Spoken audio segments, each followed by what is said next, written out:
মার্কিন president Donald Trump ইরানের উদ্দেশ্যে হুমকি দিয়ে বলেছেন মঙ্গলবার ইরানের সবকিছু গুঁড়িয়ে এক করে দেওয়া হবে। ট্রুথ সোশ্যাল মিডিয়ায় দেওয়া একটি পোস্টে তিনি এই হুমকি দেন। ট্রাম্প লিখেছেন, মঙ্গলবার 7 এপ্রিল হবে ইরানের জন্য বিদ্যুৎ কেন্দ্র আর সেতু দিবস। সবকিছু গুঁড়িয়ে এক করে দেওয়া হবে। এদিকে নিখোঁজ মার্কিন পাইলটকে উদ্ধারে আমেরিকার বিশেষ অভিযানকে ব্যর্থ বলে দাবি করেছে ইরান।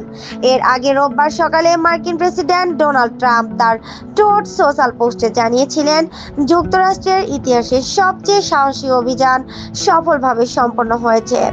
ট্রাম্পের এই দাবির পরই এই অভিযানকে ব্যর্থ দাবি করেছে ইরান সরকার এবং দেশটির গণমাধ্যম। দেশটির কেন্দ্রীয় সামরিক সদর দপ্তর খাতামুল আম্বিয়ার মুখপাত্র এক বিবৃতিতে এই অভিযানকে ব্যর্থ দাবি করেন। তিনি জানান, ভূপাতিত বিমানের পাইলটকে উদ্ধারে মার্কিন বাহিনী মরিয়া হয়ে প্রচেষ্টা চালিয়েছে, কিন্তু আল্লাহর অশেষ কৃপায় ইরানি বাহিনীর প্রচেষ্টায় তা ব্যর্থ হয়েছে। এর আগে যুক্তরাষ্ট্র জানিয়েছে যে এই অভিযানের সময় মার্কিন ও ইরানি সেনাদের মধ্যে গোলাগুলি হয়েছে।